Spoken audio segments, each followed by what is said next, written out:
this obsession that we have with authoritarian capitalism, or what was called authoritarian capitalism. Now I think that capitalism is being shunted aside; it's just authoritarian. But he wrote this book, where he's obsessed with how brilliant the Chinese are at getting things done, which is a vaguely similar argument to the one made by liberals in the 1920s in favor of Mussolini.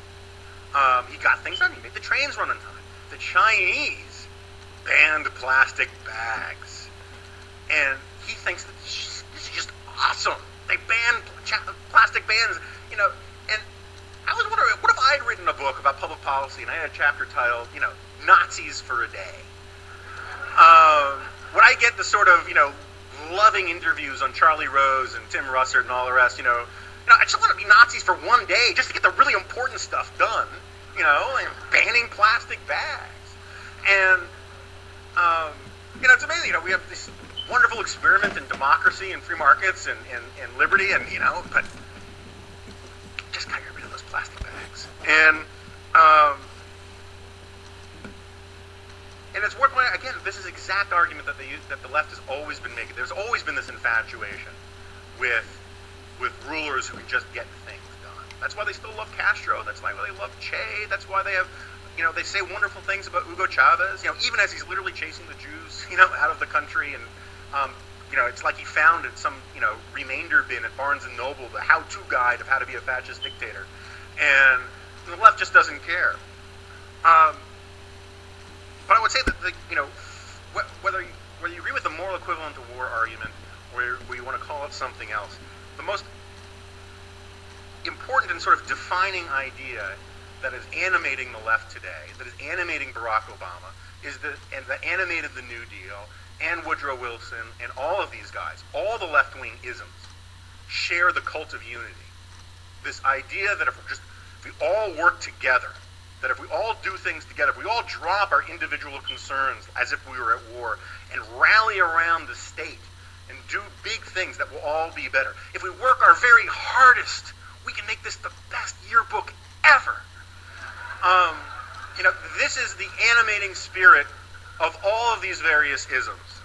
And, when you listen to Barack Obama talk about, throughout the campaign, it was this endless stuff, hope for change and change for hope, and unification for hopeful unified unity, and hopeful unified unitary hopefulness.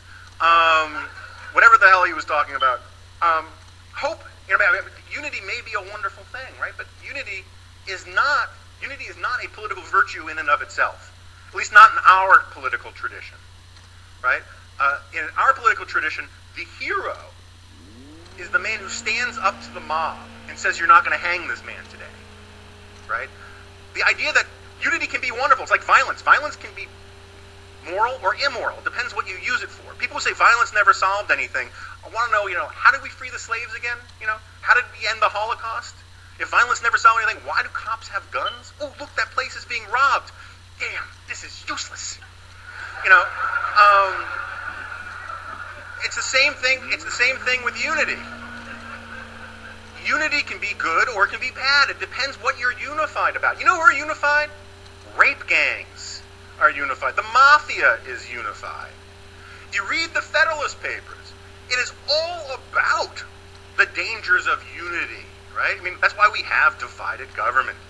The legislative versus the executive versus the legislative, the judicial overseeing the two. We have 50 state governments, each one of them divided up, pitting faction against faction, separation of powers. The whole point is not to trust the people when they become unified if there aren't backstops against it. The Founding Fathers like to say, in essentials unity and everything else liberty. There is a political vision that says that unity is the highest political good, that says that strength in numbers is in and of itself a good thing. It was called fascism. Okay, I lied. I'm going to talk about fascism again. The symbol of fascism, the fasces, is a bundle of sticks around an axe. It means strength in numbers.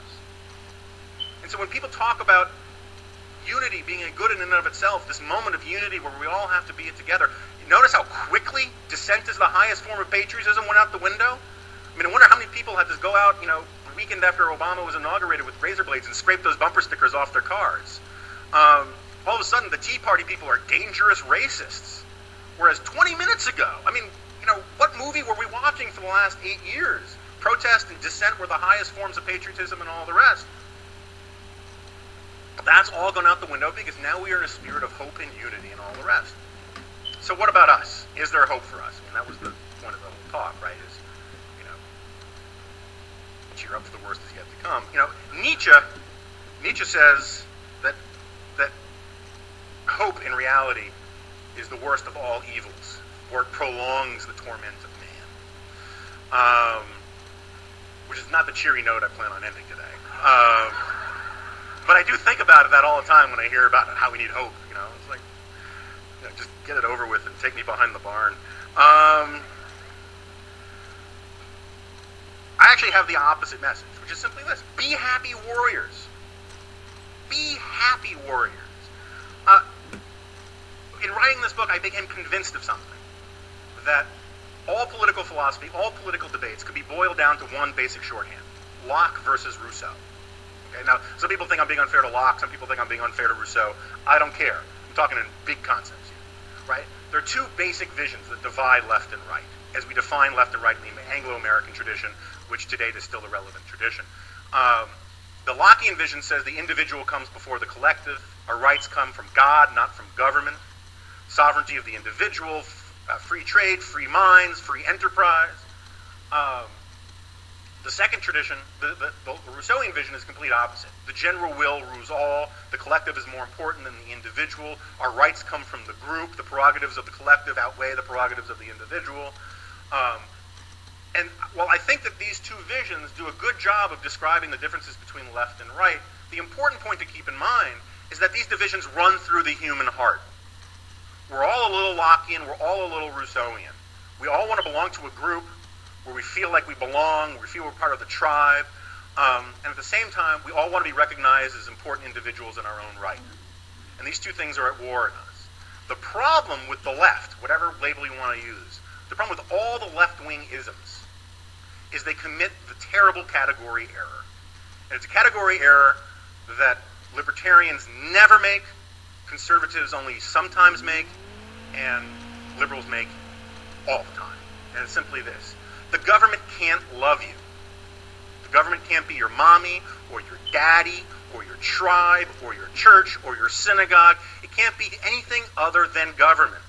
And government can be good or it can be bad, but it can't fill you up. It cannot give you meaning in life. It cannot give you that sense of belonging that you get from tribe, that you get from church, that you get from community. It's just not what it does. It's like expecting to be loved by your bowling league. You can have some fun with your bowling league, but at the end of the day, bowling league can't provide all the things a human being needs. Neither can government. And the problem is that category error is something that we've just got hardwired into us. We are wired to want to live in a tribe, to belong to a group. And there are people out there who will time and again make the mistake of thinking that they can get that sense of belonging, that sense of meaning from government. And they will organize and they will outnumber you forever. Forever. One of my favorite stories is about this professor who's in a college class teaching a graduate, auditorium about the nature of the universe and the solar system and whatnot. And this little old man at the end of the speech says, this was a fascinating talk, but I'm afraid you've got it all wrong. The Earth sits on the back of a giant turtle. And the professor of the class laughs, the professor sort of chuckles, and he says, he decides to humor him, and he says, okay, so, what is that turtle on top of? And the old man says, sure as can be, another turtle. And the professor is starting getting a little tired with this, and the class is like, I can see where this is going, whatever. So the professor says, okay, and, what is that turtle standing on? And the old man says, another turtle. And the professor, now fed up, says, okay, what is it? And the old man cuts him off and says, let me help you out. It's turtles all the way down. This Lockean versus Rousseauian thing is turtles all the way down. We are built from the crooked timber of humanity. There will always be people who think that they can get their meaning out of life from government. There will always be people who don't take politics and political philosophy seriously enough to think through what they want from government, and instead they just say, government can provide my needs, government is like my daddy or my mommy, Government is like God. That's what the progressives were convinced of. They called it the God state for a reason, borrowing it from Hegel. And they were obsessed with this idea that the government could be all things to people, to give you a politics of meaning, as Hillary Clinton would put it. And so the thing to keep in mind is that for all that, that capitalism, free market, we shouldn't call it capitalism because that's a Marxist term, free markets are the best system ever devised of for cooperative, peaceful human cooperation. Right? The best system ever devised. In fact, it's the only separate system ever devised that actually improves man's estate, as Francis Bacon would